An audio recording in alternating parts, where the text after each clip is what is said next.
Bismillahirrahmanirrahim. Assalamu alaikum. I hope all of you are fine and healthy. Today we shall start another chapter that is about list.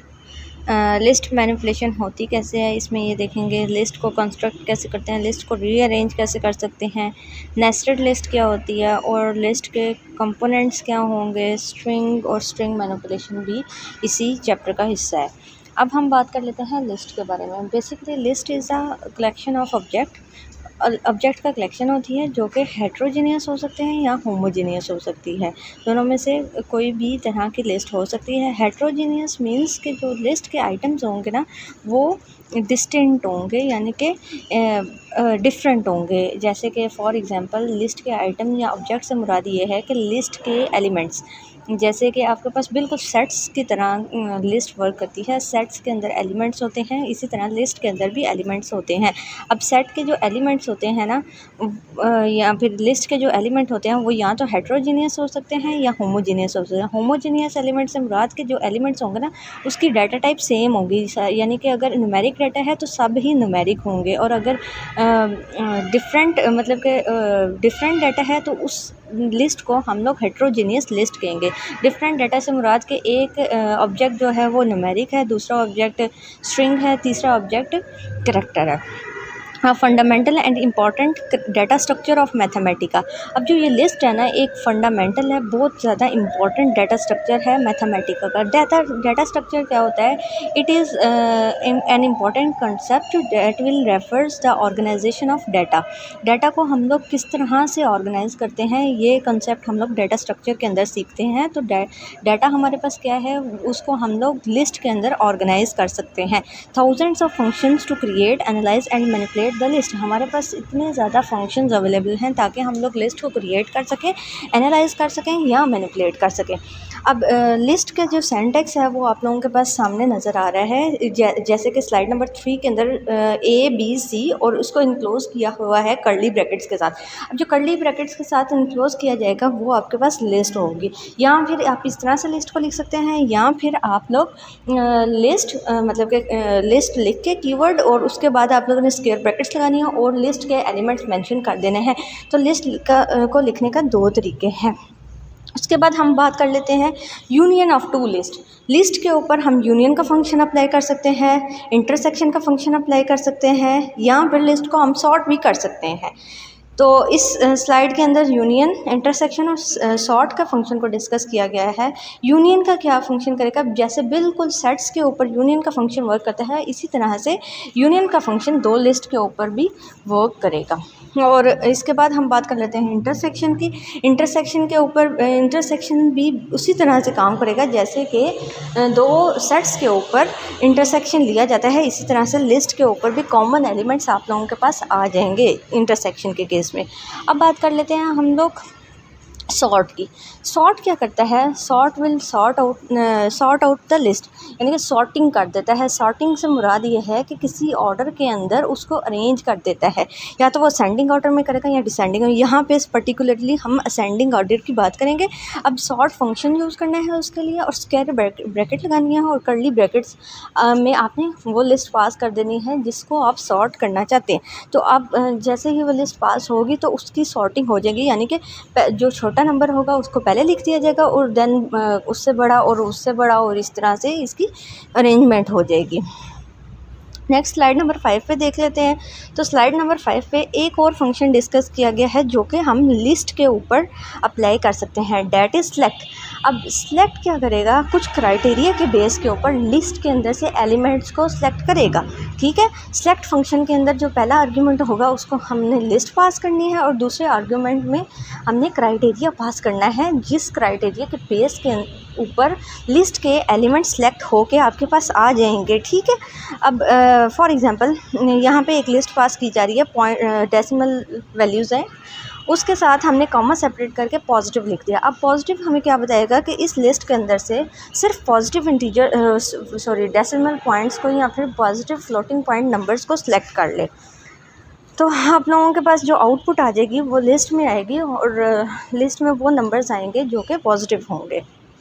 Many function use list as an argument. बहुत ज़्यादा ऐसे functions होते हैं जो कि list को as a argument भी लेते हैं। अब यहाँ पे आप लोग देख लें टेबल वाले फंक्शन के अंदर जैसे कि बताया जा रहा है कि जो आई है, ठीक है, आई स्क्वेयर, इस एक्सप्रेशन के ऊपर हमने जो दूसरे नंबर पे लिस्ट पास की है वो आर्ग्यूमेंट है जो कि इस एक्सप्रेशन के ऊपर अप्लाई होंगे। यानी कि जो आई स्क्वेयर है इसमें आई को पहले 1 से रिप्लेस किया जाएगा, फिर 2 से रिप्लेस किया जाएगा, फिर 3 से रिप्लेस किया जाएगा और 4 से एंड देन 5 से। यानी कि जो आई है ये हमें बताएगा कि किसको, पहला वाला आर्ग्यूमेंट हमें बताएगा किसको रिप्लेस करना है, दूसरा वाला आर्ग्यूमेंट बताएगा कि कहाँ से लेके रेंज बताएगा, मतलब कि कहाँ से मिनिमम वैल्यू बताएगा, और जो तीसरा वाला एलिमेंट होगा वो हमें मैक्सिमम नंबर बताएगा। ठीक हो गया। तो मिनिमम क्या है हमारे पास 1 का स्क्वायर लिया तो 1 आ गया, 2 का स्क्वायर लिया तो 4 आ गया, 3 का स्क्वायर लिया 9 आ गया, 4 का स्क्वायर लिया 16 आ गया और 5 का स्क्वायर लिया तो 25 आप लोगों के पास इस तरह से लिस्ट बन के आ जाएगी। इसी तरह से आप लोगों को बता रहा है कि एक और फंक्शन आपको याद होगा कि साइन एक्स को जब हमने प्लॉट करना था तब भी हमने एक लिस्ट पास की थी, लिस्ट ऑफ आर्ग्यूमेंट्स पास किया था ताकि हम लोग साइन एक्स फंक्शन को प्लॉट कर सकें ग्राफ के ऊपर। ठीक हो गया। इसके बाद आप लोगों के पास स्लाइड नंबर 6 के ऊपर आ जाएं तो फुल फॉर्म मतलब इंटरनल रिप्रेजेंटेशन ऑफ लिस्ट अगर आप देखना चाहते हैं तो उसके लिए आपने फंक्शन क्या यूज़ करना है, फुल फॉर्म फंक्शन यूज़ करना है और स्क्वायर ब्रैकेट के बाद आपने उस लिस्ट को पास कर देना है ताकि आप देख सको कि इसकी इंटरनल रिप्रेजेंटेशन क्या है। तो वो इंटरनल रिप्रेजेंटेशन से क्या मुराद होगा कि आपको वो बता देगा कि जो भी इसमें आर्ग्यूमेंट पास किया जा रहा है ना वो किस डाटा टाइप का है, उसकी टाइप क्या है। ठीक है। तो अभी के लिए जो हम आर्ग्यूमेंट पास कर रहे हैं वो लिस्ट है चूँकि, और लिस्ट बाहर लिख दिया जाएगा और स्क्वायर ब्रैकेट के अंदर 3 आर्ग्यूमेंट पास कर दिए जाएंगे। इसके बाद एक और पॉइंट यहाँ पे डिस्कस किया जा रहा है, list element can be any type of expression. List के अंदर जो एलिमेंट्स आते हैं वो किसी भी तरह के हो सकते हैं। ये मैं पहले भी बता चुकी हूँ कि हेट्रोजीनियस लिस्ट हो सकती है या होमोजीनियस लिस्ट हो सकती है। होमोजीनियस जो भी डाटा होगा ना वो एक ही टाइप का होगा। हेट्रोजीनियस से मुराद कि जो डाटा होगा ना वो डिफरेंट टाइप का होगा। अब यहाँ पे वो एग्जांपल आ गई है। ठीक है। पहला जो डाटा है या पहला एलिमेंट है वो 2.4 है, उसके बाद 6 है, उसके बाद उसके बाद एफ है, उसके बाद साइन है और उसके बाद एक स्ट्रिंग है। अब आप लोगों को स्ट्रिंग और जो आपके पास डेसिमल नंबर होते हैं या फ्लोटिंग पॉइंट नंबर उनको कह लें या फिर न्यूमेरिक डाटा होता है उसका तो डिफरेंस क्लियर हो गया होगा, या करैक्टर क्या होता है ये भी डिफरेंस क्लियर हो गया होगा। दोबारा से रिपीट कर देती हूँ। न्यूमेरिक डाटा क्या होता है, सिंपल एक नंबर को जो रिप्रेजेंट करते हैं उसको न्यूमेरिक डाटा कह देते हैं। ठीक है। और जो करैक्टर डाटा होता है उसमें एक सिंगल करैक्टर आ जाता है। सिंगल करैक्टर से मुराद जो जितने भी करैक्टर्स हैं अल्फ़ाबेटिक हो सकते हैं, न्यूमेरिक हो सकते हैं या स्पेशल करैक्टर्स आ सकते हैं। ठीक है। तो वो सारे एक करैक्टर को हम लोग करैक्टर में कंसीडर करेंगे। एक करैक्टर होगा, कॉमा जो है वो स्पेशल करैक्टर है लेकिन उसको हम करैक्टर कहेंगे, हैश स्पेशल करैक्टर है तो उसको भी करैक्टर कहेंगे। इसके बाद हम लोग जो भी नंबर्स हैं 1 2 3 ये अगर हम एक इसको कंसीडर करेंगे तो वो हमारा करैक्टर कहलाएगा। और स्ट्रिंग क्या होती है, वो कम्बिनेशन ऑफ करैक्टर होती है, combination of more than 1 characters. तो उसको हम इनक्लोज करते हैं डबल कोट्स के अंदर, जैसे कि आप लोगों को यहाँ पे डबल कोट्स में इनक्लोज करके दिखाया जा रहा है। ठीक हो गया। इसके बाद हम लोग आ जाते हैं स्लाइड नंबर 7 के ऊपर। स्लाइड नंबर 7 के ऊपर ना स्पेसिफिकली एक फंक्शन को डिस्कस किया जा रहा है जिस फंक्शन का नाम है रेंज। अब रेंज फंक्शन क्या करता है, range function generate a list of elements and put them together to form a list. मतलब कि वो जनरेट करता है लिस्ट ऑफ एलिमेंट्स को और उसको इस फॉर्म में शो करता है as an output in the form of list के फॉर्म में आउटपुट कर देता है। अब रेंज फंक्शन में जो पहला आर्ग्यूमेंट होगा ना, यानी कि जैसे -4 यहाँ पे पास किया जा रहा है, वो आई मिनिमम यानी कि वो मिनिमम नंबर होगा। जो दूसरा आर्ग्यूमेंट होगा वो मैक्सिमम नंबर होगा और जो तीसरा आर्ग्यूमेंट होगा वो हमें बताएगा कि कितने का हमने इंक्रीमेंट लेना है, कितने का हमने गैप लेना है। ठीक हो गया। यानी कि अब देखें सबसे छोटा जो नंबर था वो -4 था। -4 के बाद हमने कितने का गैप लेके -1 लिखा, 3 का गैप लेके। क्यों? क्योंकि थर्ड जो आर्ग्यूमेंट था वो हमारे पास DI रिप्रेजेंट कर रहा है 3 को, ठीक है, और 3 हमें बताता है कि कितने का डिफरेंस लेना है, ठीक है। तो इस तरह से आपकी ये रेंज फंक्शन वर्क करेगा in order to generate a list of elements. बात क्लियर होगी। अगर हमारे पास DI पैरामीटर नहीं गिवन तो बाय डिफ़ॉल्ट वो क्या करेगा, एक नंबर का इंक्रीमेंट लेगा। जैसे कि आपको 4 और 8 पास कर दिया तो 4, 5, 6, 7, 8 ये सारी वैल्यूज़ को वो शो कर देगा स्क्रीन के ऊपर एज एन आउटपुट। इसी तरह से अगर आप लोगों के पास जो मिनिमम और मतलब DI वाला पैरामीटर दोनों ही नहीं गिवन तो फिर क्या होगा कि फिर वो बाय डिफ़ॉल्ट 1 से स्टार्ट करके उस स्पेसिफिक नंबर तक आपके पास लिस्ट जनरेट करके दे देगा। ठीक हो गया, ये भी चीज़ क्लियर होगी। पॉइंट्स के साथ भी इसी तरह से वर्क होता है कि जो 1.5 है उसमें कितने का इंक्रीमेंट दिया जाएगा, 0.75 का इंक्रीमेंट दिया जाएगा। इसी तरह से वो जब तक इंक्रीमेंट होता रहेगा जब तक कि 6.3 रीच नहीं कर जाता। ये आप लोग कर सकते हैं। ज़रूरी नहीं है कि जो पैरामीटर पास हो रहे हैं वो इंटीजर ही हो। यहाँ पे बताने का ये मकसद है कि वहाँ पे हम लोग फ्लोटिंग पॉइंट नंबर या फिर पॉइंट्स वाली फ्रैक्शन वाली वैल्यू भी पास कर सकते हैं।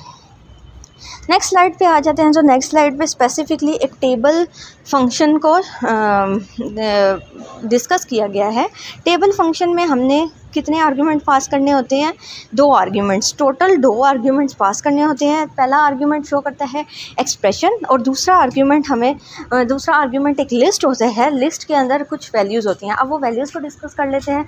वैल्यूज़ में सबसे पहली जो होती है वो आई होता है, ठीक है। आई मतलब कि किस एक्सप्रेशन के अंदर से किस वैल्यू को हमने रिप्लेस करना है, ये पहली वैल्यू हमें ये बताती है। दूसरी वैल्यू जो होती है आई मिनिमम, ये मिनिमम वैल्यू के कहाँ से लेके और आई मैक्सिमम हमें बताता है कि कहाँ तक जाएगी, ठीक है। और जो तीसरा वाला होता है लिस्ट के अंदर आर्ग्यूमेंट, वो हमारे पास होता है या एलिमेंट होता है जो वो होता है हमें बताता है कि कितने का इंक्रीमेंट लिया जाएगा। ठीक हो गया। अभी यहाँ पे सिंपल एक एग्जांपल को डिस्कस करते हैं तो ज़्यादा अच्छे से क्लियर हो जाएगा। जैसे कि आपके पास एक्सप्रेशन है 3k जो कि as an first argument pass की जा रही है टेबल फंक्शन के अंदर। ठीक हो गया। टेबल फंक्शन के अंदर पास की जा रही है तो उसमें हमने किसको रिप्लेस करना है, k को रिप्लेस करना है, ठीक है। पहला आर्ग्यूमेंट हमने k पास कर दिया। उसके बाद हमने स्टार्ट कहाँ से करना है, रिप्लेस करना 1 से, ठीक है। और इंक्रीमेंट कितने का लेना है, 2 का इंक्रीमेंट लेना है। और कहाँ तक इंक्रीमेंट करते जाना है, हमने 10 तक इंक्रीमेंट करना है। चलें जी, इसको 1 बाय 1 रिप्लेस करके देख लेते हैं। 1 की k की जगह पे अगर मैं 1 लिखती हूँ तो 1 ज़र 3, ठीक है। k की जगह पे अगर मैं 2 तो नहीं लिखूँगी, 3 लिखूँगी। क्यों? क्योंकि 2 का इंक्रीमेंट देना है। तो 3 लिखा तो 3 को 3 से मल्टीप्लाई किया, 9 आ गया। अब दोबारा से इंक्रीमेंट करना है तो कितने का इंक्रीमेंट करना है, 2 का इंक्रीमेंट करना है। 3, 4, 5। अब की बार हम 5 लिखेंगे। इसी तरह से 5 को 3 से मल्टीप्लाई किया, 15 आ गया। इसी तरह से ये इंक्रीमेंट होता जाएगा और आपकी लिस्ट जनरेट होती जाएगी। अब यहाँ पे ये भी वही बात कह रहा है कि जो आपके पास DI gives the value greater than I max, the value will not be used. अगर हम लोगों की जो DI वैल्यू है, DI वैल्यू यानी कि कितने का हमने इंक्रीमेंट लेना है, उस वैल्यू को यूज़ करते हुए हमारे पास अगर ऐसी वैल्यू जनरेट हो रही है जैसे कि लास्ट में 6 पॉइंट उसने लिखा हुआ है, ठीक है। अब 6 पॉइंट वाली वैल्यू जो उनसे ना वो यूज़ ही नहीं करेगा क्योंकि जो इंक्रीमेंट कर रहे थे वो हमारी जो रेंज है ना उससे वैल्यू एक्सटीड कर रही थी, इसलिए उसने उसको कंसीडर ही नहीं किया। ठीक हो गया। इसके बाद हम लोगों ने एक और उसने बता दिया कि अगर DI नहीं है, ठीक है। स्लाइड नंबर 10 के ऊपर उसने बताया कि DI जो आर्ग्यूमेंट है वो अगर गिवन नहीं है तो फिर कैसे वर्क होगा। फिर बाय डिफ़ॉल्ट वो 1 का इंक्रीमेंट ले लेगा जैसे कि रेंज के केस में था।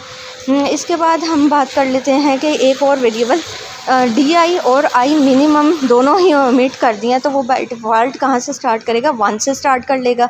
और फिर इसने एक और एग्जांपल दे दी है, if iterator variable is not in the expression. अब आइटरेटर वेरिएबल भी नहीं है, यानी कि हमने बताया ही नहीं है कि किससे रिप्लेस करना है। तो उसके केस में क्या होगा कि सिंपली वो पहली वाली जो एक्सप्रेशन है उसको उतने टाइम लिख देगा, यानी कि पहली वाली जो रैंडम वैल्यू जनरेट होगी ना उसको 3 टाइम्स लिखेगा, ठीक हो गया, और हर दफ़ा रैंडम वैल्यू डिफरेंट जनरेट होके आगे आएगी। तो ये था हमारे पास स्ट्रिंग के बारे में, सॉरी लिस्ट के बारे में, और लिस्ट के रिलेटेड हमने कुछ इंपॉर्टेंट फंक्शंस पढ़ लिए, रेंज पढ़ लिया, टेबल पढ़ लिया। अब हम बात कर लेते हैं नेस्टेड लिस्ट के बारे में। नेक्स्ट बात कर लेते हैं हम नेस्टेड लिस्ट के बारे में। नेस्टेड लिस्ट बेसिकली होता क्या है, a list with in a list, एक लिस्ट के अंदर फर्दर एक और लिस्ट का इजाफा हो जाना, या फिर एक लिस्ट के अंदर एक और लिस्ट का होना, उसको हम कहते हैं नेस्टेड लिस्ट। और नेस्टेड लिस्ट जनरेट कैसे होगी, वो यूजिंग द एडिशनल आइटरेटर्स, ठीक है, यानी कि हम टेबल फंक्शन को यूज़ करेंगे और कुछ एडिशनल आइटरेटर्स यूज़ करेंगे ताकि हम लोग नेस्टेड नेस्टेड लिस्ट जनरेट कर सकें। अब इसको थोड़ा सा ध्यान से समझने के लिए ज़रूरी है कि आप लोग आ जाएँ स्लाइड नंबर 12 के ऊपर। स्लाइड नंबर 12 के ऊपर मैट्रिक्स फॉर्म में या टेबल फॉर्म में दिया गया है। टेबल फॉर्म में समझना ज़्यादा आसान हो जाएगा, या मैट्रिक्स फॉर्म में समझना ज़्यादा आसान हो जाएगा। अब यहाँ पे देखें, वही एग्जांपल है जो कि सेम स्लाइड नंबर 11 के अंदर दी गई थी, लेकिन उसको लिस्ट के फॉर्म में शो किया गया है। लेकिन स्लाइड नंबर 12 के ऊपर इसको हमने या तो टेबल की फॉर्म में शो किया है, या फिर आप क्या लेंगे, इसको हमने मैट्रिक्स के फॉर्म में शो किया, ठीक है। अब जो इसमें होता क्या है, ये जो आई और जे क्या है, ये आइटरेटर्स हैं, ठीक है। अब और जो दूसरे जो नंबर पे हम लोग आर्ग्यूमेंट पास कर रहे हैं वो एक लिस्ट है, ठीक है। अब ये लिस्ट हमें बताएगी कि कितने नंबर ऑफ़ हमने रोज़ जनरेट करनी है, और तीसरे नंबर पे जो हमारे पास लिस्ट होगी ये हमें इस चीज़ का काउंटर देगी, या फिर बताएगी कि हमने कितने नंबर ऑफ़ कॉलम्स। अब ये याद रखिएगा, जो लास्ट वाला होगा वो कॉलम को कंट्रोल करेगा, जो सेकंड नंबर पे पास किया जाएगा वो रोज़ को कंट्रोल करेगा, और जो फर्स्ट नंबर पे है वो इटसेल्फ उन नंबर्स को ऐड करेगा, या फिर उस नंबर के ऊपर वो एक एक्सप्रेशन होगी, उस नंबर के ऊपर जो भी ऑपरेशन लाजमी होगा या फिर ऑपरेशन दिया होगा वो परफॉर्म करेगा। अब इसको ये परफॉर्मेंस होगी कैसे, पहली दफ़ा में आई की वैल्यू क्या होगी 1, और दूसरी दफ़ा और उसी टाइम पे जे की वैल्यू क्या होगी 1 और 1 को ऐड किया जाएगा। तो टेबल फॉर्म के अंदर सबसे पहला जो डिजिट लिखा हुआ है वो 2 हो जाएगा, ठीक है। दूसरी दफ़ा में आई का इंक्रीमेंट हम करते जाते हैं, और जे का इंक्रीमेंट हम लोग बाद में करेंगे, ठीक है। आई की वैल्यू क्या होगी 2 में 1 ऐड किया 3 हो जाएगा। फिर दोबारा से आई की वैल्यू को इंक्रीमेंट किया तो आई की वैल्यू क्या होगी 4 को इंक्रीमेंट किया तो हमारे पास 4 में 1 ऐड किया तो हमारे पास क्या आ गया 5 आ गया। तो फर्स्ट कॉलम जो है वो आप देखें इस मैकेनिज़्म को फॉलो करते हुए बना दिया गया है, ठीक है। अब दूसरी दफ़ा देखें, यानी कि सेकंड रो पे आ जाएं, तो सेकंड रो के ऊपर आई की वैल्यू पहली दफ़ा में क्या होगी 1, और जे की वैल्यू क्या है एक दफ़ा में इंक्रीमेंट हो जाएगी, यानी कि इसने किसको कंट्रोल करना था, दूसरे वाले लिस्ट ने या तीसरे वाले आर्गुमेंट ने, इसने कॉलम को कंट्रोल करना था। कॉलम की वैल्यू जो पहले वाले कॉलम में होगी ना वो 1 होगी, और दूसरे वाले कॉलम में उसकी 2 हो जाएगी, ठीक है। इसको अगर बोर्ड पे समझाया जाता ज़्यादा इजी हो जाता था, लेकिन अगर यहाँ पे भी आप गौर करें तो बहुत आराम से समझ आ सकती है कि जो दूसरा वाला कॉलम है उसके अंदर कॉलम की वैल्यू 2 रखनी है, अब ये याद रखिएगा, ठीक है। और पहली दफ़ा में रो की वैल्यू क्या होगी 1 होगी, पहली रो है, ठीक है। रो 1 + 2 1 + 2 3 आ गया, ठीक है। पहली रो में दूसरा डिजिट 3 लिखा हुआ है, बिल्कुल ठीक लिखा हुआ है। अब दूसरी दफ़ा में रो की क्या नंबर होगा 2, और यहाँ पे कॉलम का हमारे पास क्या नंबर होगा वो भी हमारे पास अगेन 2 होगा, 2 + 2 4 हो गया। तीसरे नंबर पे आ जाए तो तीसरा ये हमारे पास रो है 3 + 2 तो हमारे पास 5 आ गया, और 4 + 2 6 आ गया। तो इस तरह से ये हमारा दूसरा कॉलम भी कंप्लीट हो गया। अब तीसरे कॉलम की बात कर लेते हैं, तो तीसरे कॉलम में दोबारा से आई कॉलम की वैल्यू क्या हो जाएगी 3 हो जाएगी, और जो हमारे पास रो की वैल्यू है वो बारी बारी इंक्रीमेंट होगी। तो पहली दफ़ा में कॉलम की वैल्यू क्या होगी 3 और रो की वैल्यू क्या होगी 1, 3 + 1 = 4।